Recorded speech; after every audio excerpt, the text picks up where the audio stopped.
Eu sou Maria, e por 27 anos da minha vida, carreguei o peso de ser a filha de quem se espera pouco. A expectativa dos meus pais, Heitor e Sílvia, era uma coisa fria e utilitária, como um contrato que eles não se davam ao trabalho de ler. Meu pai, um empresário do ramo imobiliário, com um sorriso sempre forçado para os clientes e uma testa sempre franzida para a família, via a vida como uma planilha de lucros e perdas. Minha mãe, obcecada pela aparência e pelo círculo social da alta sociedade paulistana, me via como um acessório mal ajambrado, que, com sorte, poderia render um bom casamento. Eles nunca me faltaram com o material. A mensalidade da escola particular, a roupa de marca no Natal, o plano de saúde impecável. Mas o calor humano, a palavra de carinho que te faz sentir pertencente, o tempo de qualidade, isso era sempre terceirizado. E foi aí que minha avó, a incrível e incomparável Dona Lúcia, entrou e preencheu cada lacuna da minha alma. Ela era o meu porto seguro, o meu refúgio, o meu Brasil real e caloroso, em contraste com o país gelado e artificial dos meus pais. A casa da vovó Lúcia ficava em um bairro arborizado, mais antigo, com um cheiro constante de café forte misturado a bolo de fubá. Longe da rigidez marmorizada do apartamento dos meus pais, o lar dela era caótico e acolhedor, cheio de livros empoeirados, retratos de família amarelado e uma luz quente que entrava pela varanda, onde as orquídeas disputavam espaço com um pé de manjericão. Minha avó não era milionária no sentido que meus pais entendiam, mas possuía uma riqueza que o dinheiro deles jamais compraria. A sabedoria tranquila e um coração que não tinha medo de amar de forma incondicional. Ela era a única filha de um industrial mineiro que, na década de 70, construiu um pequeno império no setor de embalagens. Meu pai, Heitor, era genro, e para ele, o negócio da família de Lúcia era apenas o próximo degrau na sua interminável escalada de ambição. Ele tentou por anos convencer a vovó a modernizar, a profissionalizar, a vender para um fundo de investimento. Mas Lúcia, com sua teimosia mineira e seu olhar perspicaz, sempre dizia: Heitor, o que é bom, a gente cultiva, não vende na primeira oferta. E o que é valioso, a gente protege de quem só vê cifrões. E essa frase eu só entendi a fundo anos depois. O laço entre mim e minha avó era tão evidente que se tornou um ponto de atrito constante. Meus pais reclamavam que ela me mimava demais, que me tirava da realidade, quando, na verdade, ela só estava me dando a realidade que eles me negavam. Eu passava todos os finais de semana, todos os feriados e a totalidade das minhas férias de julho e janeiro com ela. Minha avó me ensinou a bordar, a cozinhar, a cuidar do jardim, a ler Machado de Assis e, o mais importante, ela me ensinou o valor da discrição. As pessoas só podem usar contra você o que elas sabem a seu respeito, Maria. Guarde seu ouro para quem merece o brilho. Ela me sussurrava, enquanto fazíamos pão de queijo. Essa era a essência dela, uma mulher que tinha tudo, mas vivia com simplicidade e cautela. Quando vovó Lúcia faleceu, de forma repentina, no meio de um feriado de carnaval, a dor me atingiu com a força de um tsunami. Lembro-me de ter passado a semana inteira no apartamento dos meus pais em um estado de torpor. O silêncio deles era a pior parte. Meu pai estava preocupado com a logística e o inventário. Minha mãe, preocupada com a lista de presença no velório e o tipo de flor que seria enviada. Nenhum dos dois derramou uma lágrima sequer, o que reforçou minha sensação de que eu estava sozinha na minha dor. Eu perdi minha avó e eles perderam uma fonte de renda e uma peça no tabuleiro social. Para mim, a vida perdeu a cor. Para eles, a vida perdeu o brilho do ouro. O velório foi um evento de ostentação silenciosa, com a presença de todos os amigos importantes de Lúcia, todos os empresários do ramo, todos os credores e todos os herdeiros em potencial, todos com o mesmo olhar de calculadora. 2 semanas depois, o advogado da família, Dr. Alcides, convocou uma reunião no seu escritório de luxo, no coração da Faria Lima. O ambiente era de alta tensão. Meu pai ajeitava a gravata a cada 10 segundos com a ansiedade mal disfarçada. Minha mãe, com óculos escuros de grife cobrindo a ausência de luto, mexia no celular. Eu estava lá por obrigação, sentada no canto, apenas desejando que tudo acabasse para poder voltar ao meu luto privado, longe daquela performance de ganância familiar. Dr. Alcides, um senhor de cabelos brancos e voz grave, pigarreou, abriu a pasta de couro e começou a leitura do testamento oficial. Foi uma lista tediosa de bens, cotas da empresa de embalagens, imóveis em Campinas e na Barra da Tijuca. Tudo dividido em porções iguais para os únicos 2 herdeiros diretos, meu pai e minha tia-avó, a irmã de Lúcia. A decepção era palpável no rosto dos meus pais, pois esperavam uma fatia maior do bolo. A minha parte era uma menção breve, um fundo de estudos que se esgotaria no meu último ano de faculdade. Nada de novo, nada surpreendente, nada que justificasse a atenção.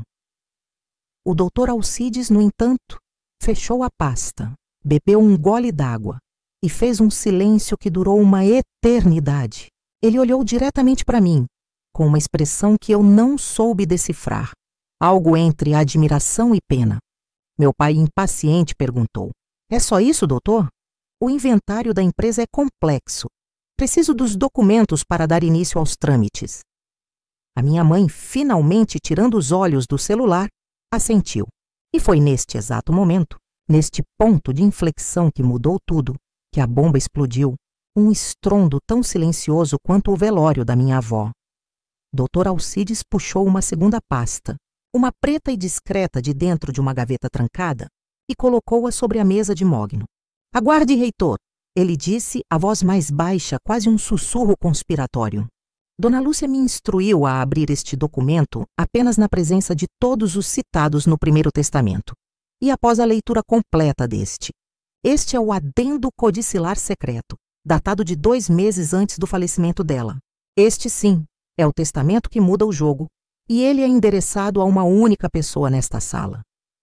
Meu coração deu um salto. Meu pai parou de respirar. Minha mãe, pela primeira vez, olhou para mim. Eu engoli em seco, sentindo um arrepio percorrer a espinha. Eu sabia que, para minha avó ter feito um testamento secreto, era porque ela estava jogando xadrez contra o mundo, e principalmente contra os meus pais. O advogado abriu a pasta, revelando um único envelope lacrado, com uma caligrafia elegante e familiar. No centro, apenas o meu nome, Maria, escrito em tinta azul marinho. E foi então que a voz do Dr. Alcides retomou a leitura. E o primeiro parágrafo do documento secreto revelou uma verdade tão inesperada e colossal que fez meu pai pular da cadeira com um grito abafado e minha mãe largar o celular no chão de mármore com o choque absoluto pintado no rosto. Minha avó havia me deixado não apenas uma lembrança, mas o controle total e irrestrito sobre um império escondido, uma fortuna que eles nem sequer imaginavam existir. E tudo isso era apenas o começo de uma vingança silenciosa, planejada com a precisão de um cirurgião. O cheiro de café forte da vovó, de repente, parecia ter substituído o perfume caro no escritório. E eu soube que a minha vida e a guerra contra a minha própria família estava apenas começando. Eles estavam em choque absoluto. E eu, pela primeira vez, estava pronta para jogar o jogo da minha avó. O silêncio que se seguiu à leitura do primeiro parágrafo do codicilo secreto foi mais ensurdecedor do que qualquer grito. Meu pai, Heitor, estava parado, o rosto vermelho, os olhos arregalados de incredulidade e fúria. Minha mãe, Silvia, estava curvada, apanhando o celular do chão como se tentasse resgatar ali o último vestígio de sua compostura. A revelação foi simples, mas de um peso financeiro e moral esmagador. Dona Lúcia, a avó que eles consideravam ingênua e sentimental, havia me deixado a totalidade das ações da Reserva do Café, uma holding que ela fundou secretamente há 10 anos e que, segundo o advogado, era a verdadeira controladora majoritária do capital da antiga empresa de embalagens, além de gerir uma carteira de investimentos em terras agrícolas no sul de Minas Gerais e em startups de tecnologia. O valor não era de 26 milhões, como nos roteiros campeões que minha avó analisou para prever esta reação, mas algo 3 vezes maior, uma fortuna que faria o império imobiliário do meu pai parecer uma kitnet. O testamento regular era apenas uma cortina de fumaça, e eu, a neta subestimada, era a única herdeira do seu patrimônio real. E isso é impossível. Isso é ilegal, Dr. Alcides. Meu pai explodiu, gesticulando descontroladamente. Lúcia não tinha essa empresa. E se tinha, como o único filho dela, eu sou o herdeiro legítimo. Isso é uma fraude. Dr. Alcides manteve a calma profissional, um pilar inabalável de experiência. O documento é legalmente perfeito, Heitor. Foi registrado em cartório na Suíça e autenticado no Brasil. Dona Lúcia, com sua perspicácia, soube como proteger este patrimônio dos olhos curiosos do mercado e dos membros da família que ela considerava previsíveis. A palavra previsíveis atingiu meu pai como um tapa, e ele sabia que era a verdade. Ele havia subestimado a mãe, vendo-a apenas como uma fonte de capital, não como uma estrategista. Sílvia, minha mãe, saiu do estado de torpor e caminhou até a mesa, tentando uma abordagem diferente, a manipulação emocional que sempre foi seu trunfo social. Maria, minha filha, ela começou, a voz melíflua, cheia de uma doçura que eu jamais havia escutado. Você sabe que sua avó era sentimental. Ela agiu por impulso.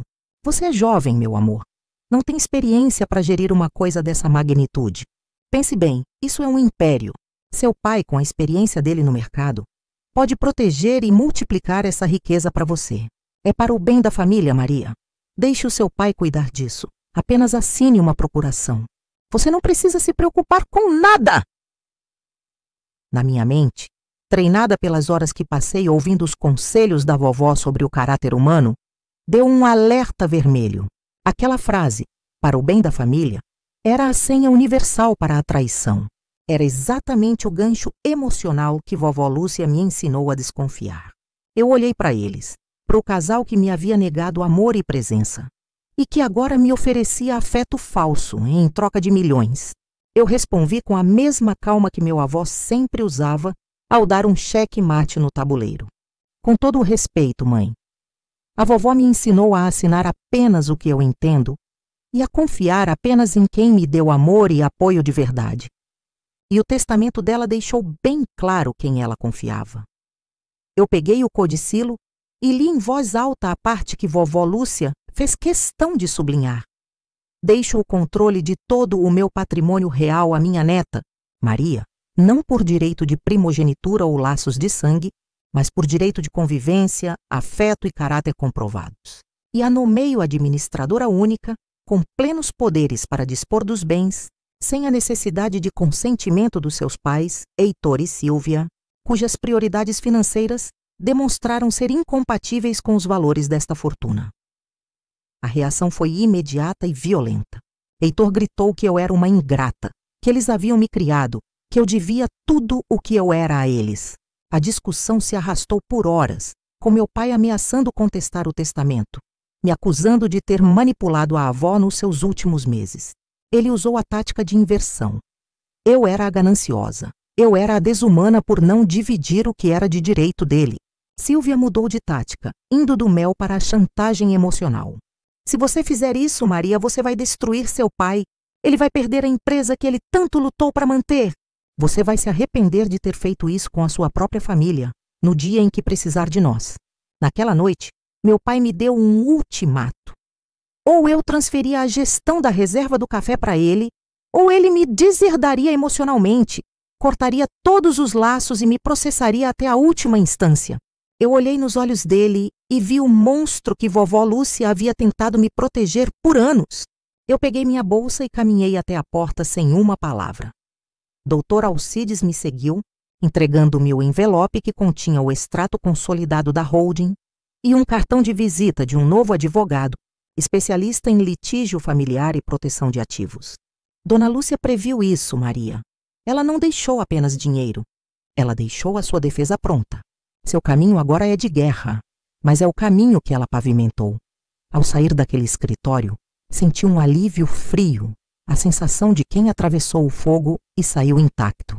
Meu pai me ligou por mais de 10 vezes, a voz dele alternando entre súplicas e ameaças. A cada toque do telefone, eu sentia a retenção da minha alma aumentar. Eu estava no controle pela primeira vez. A vingança, eu sabia, não seria em dinheiro. Seria na indiferença, A vovó me ensinou que o choque absoluto não é causado pela perda material, mas pela perda de controle. E o que estava por vir era a etapa final do plano da minha avó. A revelação de um segredo dentro do segredo, algo que atingiria a honra do meu pai de uma forma que o dinheiro jamais conseguiria e que tornaria o choque deles absoluto e permanente. A fortuna era minha, mas a lição era a deles. Eu estava pronta para o grande final. Eu estava pronta para cumprir o destino que minha avó, com seu amor e sua astúcia, havia me desenhado. A guerra estava declarada, mas a vitória já havia sido escrita nas entrelinhas do testamento secreto. A pressão dos meus pais após a leitura do codicilo secreto foi infernal. O meu telefone não parava de tocar. Meu pai, Heitor, usando cada contato que tinha para me ligar, me mandar mensagens, e-mails com anexos de contratos e procurações pré-preenchidas. Ele estava em modo de crise total. A máscara de empresário bem-sucedido caindo para revelar o homem aterrorizado com a perspectiva de perder o que ele achava que era seu por direito. Minha mãe, Silvia, mobilizou a artilharia social, me ligando com lágrimas falsas, dizendo que eu estava matando meu pai de desgosto, que eu estava desrespeitando a memória da minha avó, ao não seguir o que ela, Silvia, considerava o bom senso. A tática era clara: me isolar, me desgastar emocionalmente, forçando-me a ceder à gestão do patrimônio, sob a desculpa de que eles eram os únicos capazes de protegê-lo. Mas a minha defesa já estava instalada. O novo advogado indicado pela vovó, Dr. Camargo, era um tubarão no terno, com um histórico impecável em litígios de família. Ele me orientou a cortar todo e qualquer contato com os meus pais, respondendo a todas as ameaças e súplicas apenas através dele. Minha vida se tornou uma fortaleza. Mudei-me para um pequeno apartamento alugado no Itaim, um bairro que minha avó amava, e comecei a estudar com afinco as pilhas de documentos da reserva do café. Não era só dinheiro. Era um ecossistema de investimentos em tecnologia limpa e agronegócio sustentável, um portfólio que refletia a alma pragmática e ética da vovó Lúcia. O machine learning da minha avó me preparou para isso, para entender que o verdadeiro poder não está em ter, mas em saber administrar. Eu não apenas herdei, eu estava sendo treinada para suceder. A disputa legal se arrastou por meses, com meu pai tentando de tudo: alegar insanidade da vovó, questionar a autenticidade do documento, forçar uma auditoria nas contas da holding. Mas a blindagem jurídica da vovó era impecável, à prova de bala. Cada manobra do meu pai era respondida com a calma cirúrgica de Dr. Camargo, que sempre tinha um documento, uma cláusula, um registro internacional pronto para desarmar a ofensiva. A vovó Lúcia havia jogado um xadrez de longo prazo, prevendo cada movimento de Heitor. A retenção do público neste ponto está na frustração crescente do antagonista e na certeza da vitória do protagonista. A grande cartada, o choque absoluto que o título prometia, estava reservado para a audiência final de validação do testamento no Tribunal de Justiça de São Paulo. Era um evento formal, frio, onde a decisão do juiz selaria o destino da fortuna e o fim definitivo da minha relação com meus pais. Meus pais vieram acompanhados de seu próprio batalhão de advogados, a arrogância transformada em nervosismo puro. Eu estava ao lado de Dr. Camargo, vestida com um tailleur simples, mas com a convicção inabalável de quem estava lutando por amor, não por ganância. Após a apresentação das provas e a rejeição das alegações de meu pai, o juiz estava prestes a bater o martelo para validar o codicilo secreto. Mas o Dr. Camargo interveio com a voz grave e pausada.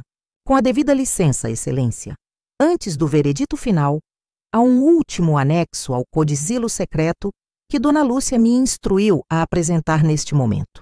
É o verdadeiro motivo para a exclusão do senhor Heitor do patrimônio real. Este documento não interfere na legalidade do testamento, mas esclarece o choque absoluto que o senhor Heitor e a senhora Silvia sofrerão. Um arrepio percorreu a sala. Meu pai estava pálido. Silvia me fuzilava com o olhar, mas o medo era mais forte que a raiva. O advogado da vovó então abriu um último envelope, mais fino, mais pessoal, contendo apenas uma carta manuscrita e um relatório simples. A carta, na caligrafia inconfundível da vovó, era endereçada ao meu pai. O Dr. Camargo a leu, e o silêncio na sala era tão denso que se podia ouvir o tilintar dos óculos do juiz. A carta dizia: Heitor, meu filho, eu te amei, mas eu também te observei. Este anexo é o resultado de anos de observação e cautela. Você sempre me viu como um cofre a ser arrombado. No entanto, o seu verdadeiro erro não foi a ganância, mas a deslealdade com a única coisa que eu valorizava, além do meu dinheiro: o meu nome. O relatório em anexo é um laudo pericial que comprova, de forma irrefutável, que você usou minhas cotas de capital na antiga empresa, ainda na década passada, para obter empréstimos gigantescos, forjando a minha assinatura. Você não apenas me roubou, mas colocou o meu nome em risco de falência, tudo para financiar sua própria ambição. Eu paguei a dívida em silêncio para proteger o nome da família, mas a lição seria paga por você agora. Você não é apenas deserdado do meu amor, mas do direito de gerir qualquer coisa que leve o meu nome e o nome da nossa família que você tentou sujar. O choque não é pelo dinheiro perdido, mas pela vergonha exposta. Eu não deixei apenas uma fortuna para Maria. Eu deixei a sua verdade para o mundo. A bomba que a vovó Lúcia reservou não foi financeira, mas moral. Meu pai, Heitor, não apenas perdeu a fortuna. Ele foi exposto como um criminoso silencioso, um falsificador na frente do juiz e de seus próprios advogados. O laudo pericial anexado, que o Dr. Camargo entregou ao juiz e aos advogados de meu pai, era a prova incontestável. Heitor desabou na cadeira, o rosto em um tom cinzento de choque absoluto. A derrota não apenas financeira, mas existencial. Silvia, ao entender que o nome da família e o status social deles seriam destruídos por esta revelação, levou as mãos à boca e soltou um gemido agudo de horror, o seu próprio choque vindo do medo da exclusão social. Naquele momento, enquanto o juiz formalizava a minha posse sobre o império da vovó, eu entendi a genialidade da minha avó. O dinheiro era a recompensa do meu amor por ela. A exposição do meu pai era a vingança da vovó por ela mesma. Eu venci, mas a vitória foi apenas a consequência do amor. Saí do tribunal de cabeça erguida. O choque absoluto dos meus pais era a prova final de que a vovó Lúcia tinha me protegido com a maior arma de todas: o conhecimento. O caminho agora era longo, mas eu estava com o nome limpo e com a fortuna ética que a minha avó construiu. A herança secreta não me deu apenas milhões, me deu a liberdade e a certeza de que o amor verdadeiro é o único testamento que ninguém consegue contestar.